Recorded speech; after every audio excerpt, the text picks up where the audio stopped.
How many times have you gotten so excited about new makeup releases that you ran out the door as soon as they got released and bought them? But then a month later you were like, why did I get that?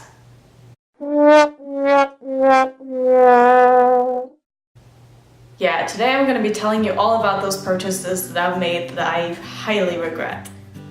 So to start off, actually I don't have all of these on hand because a lot of them I ended up returning at Sephora because that's where I usually buy all my makeup just because they have such an amazing return policy. So the first thing that I got here is this blush bar. It's from Benefit. And when I first saw this, I was like, wow, that's a great deal. You get 5 full-size products for way cheaper than it would be to buy in just, you know, single pans. So I was like, oh, I'll try this out. I haven't really tried any of their blushes. I've heard really good things. Their bronzers are supposed to be good. So I was like, okay, fine. I'll pick this up and hopefully I'm really gonna love it. Then it turns out that apparently the formula in this is different than what their singles are.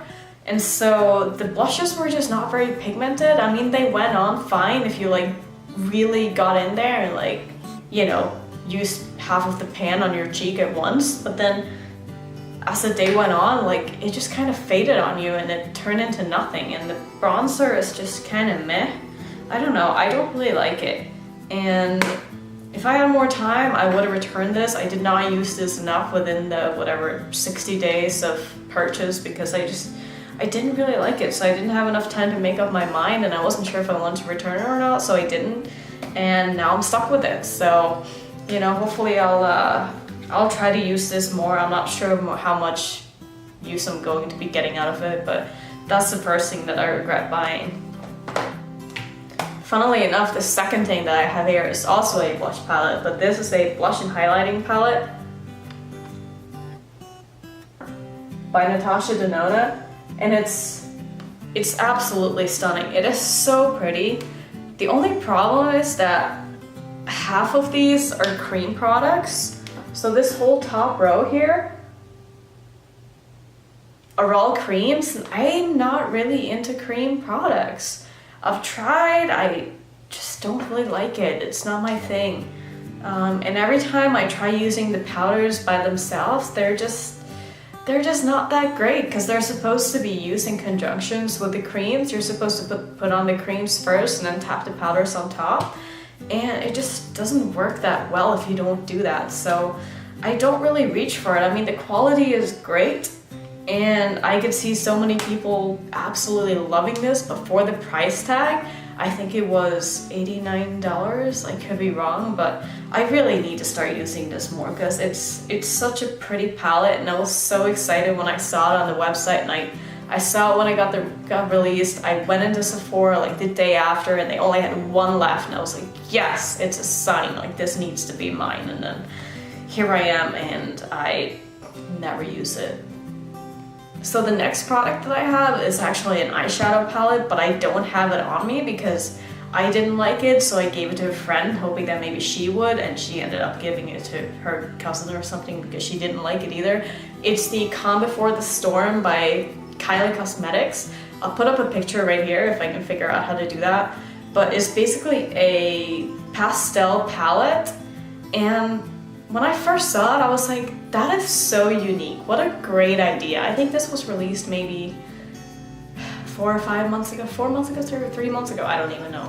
But either way, I was really all over this palette when I saw it. I thought it was so cool, so different, so I bought it, and apparently Kylie doesn't have a return policy, so you can't return anything unless, I don't even know if you can return anything if it's broken, but so I couldn't send it back. And the problem with the palette was that there just wasn't any pigmentation whatsoever. Like it would not show up on your lid, and if you for some reason managed to get it to show up, like the color would fade an hour later. And I mean, what's the point, you know? Like it's just the quality of it was just not there. So I don't see myself ever purchasing any eyeshadows from Kylie again. I thought the quality was awful. I would rather buy something from Colourpop that's way cheaper. So yeah, that's that. The next thing on my list is actually another eyeshadow palette, and this is the Tarte Pro palette.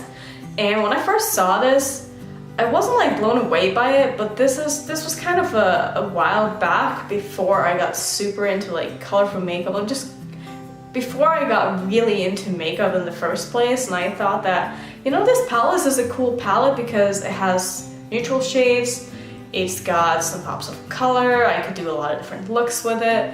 And so I ended up picking it up, and maybe it's just me, but I did not like the Tarte eyeshadow formula. I don't know if all their palettes are the same, but I found that they were really difficult to blend.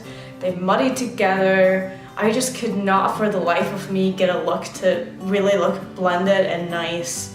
And so I ended up returning the palette after using it maybe 3 times. I still think I really like the look of the palette. I like the look of a lot of, okay, I'm not gonna say I like the look of the palettes from Tarte. I like the packaging from Tarte. I like how sturdy the palettes are. I think they're like really heavy and they feel very luxurious. And that I like about Tarte. But their palettes in general are just kind of eh. You know, I really wish they could come out with something more exciting, because I would love to try another palette from Tarte, and hopefully the one that I had was a bit of a dud and maybe their formula isn't all that bad. So, I mean, I'm keeping my fingers crossed, even though I don't have high expectations for them to pull out anything that's different, because they've been doing the same thing for like 2 years now. But if they do, I'm willing to give them another chance, and hopefully next time it'll end up better. So the next thing that I have is the Hourglass Stick Foundation. This foundation has gotten so many good reviews from so many people, and so I was going traveling and I wanted to pick up a foundation that, you know, I wouldn't have to worry about breaking when I threw it in my suitcase or whatever. So I went to Sephora and I had them kind of color match me, and they weren't really able to find the right color. I think they just didn't have a color that went with my undertones, which is kind of weird because I have very neutral undertones. I always buy neutral undertones foundations and they work out great. So I was very surprised that they couldn't get the exact match that I wanted, but I still ended up getting it because I wanted to try the formula. So I ended up getting it, and maybe it was just on my skin, or maybe it's just the way stick foundations are in general. It was the first stick foundation I'd ever tried, so on my skin it just made me look kind of greasy. Like, it just didn't have any lasting power. It looked okay for the first 3 hours, I'd say, and then after that I just started looking really greasy. No matter how much powder I put on, no matter how I set it, what I set it with, it just didn't really matter. So end of the day, I ended up returning it, and I probably will not be repurchasing any stick foundations anytime soon. So I have 2 more things I want to talk about. The next thing is another eyeshadow palette, and this is the Tropic palette from Natasha Denona. I'll put up another picture right here or something. I don't know, I'll try. But yeah, it's the Tropic palette, and when she first announced this on her Instagram, I was so excited. Like, this palette looked incredible, it looked amazing, it looked like it had the perfect neutrals in it. All the shimmery shades just looked fantastic, and I just thought that the color combination and the color story of the palette was something very different from what we'd seen before. It had like this gorgeous like purple shade in it, like a pastel-y purple. It had a yellow shade that was kind of a pastel shimmery yellow, and I just thought it was so pretty. And so this is another one of those things where I literally went to Sephora like the first day that it came out, and I bought it, I took it home, I played with it the next day, and I was just like, nope. Tasha, what are you doing?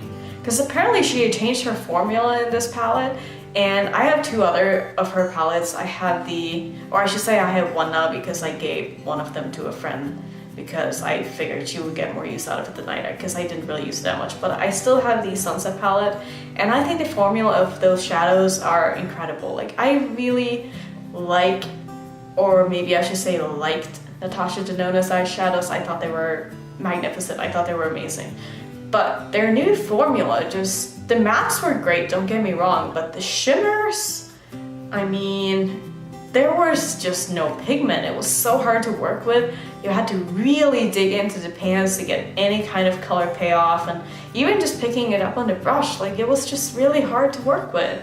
And for the price, I think I paid, I don't even know how much I paid for this palette. I don't want to know anymore. I don't want to think about it, but it was way too much. And if I'm gonna spend that much money on a palette, like, it better be freaking fantastic. I really want to be drawn to this palette so much that I want to use it every day, but I wasn't, so that's another one that I ended up returning.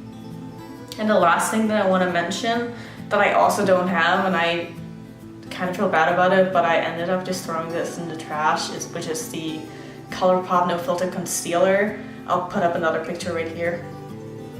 And this concealer just, it didn't work for me. I don't know why people rave about it so much.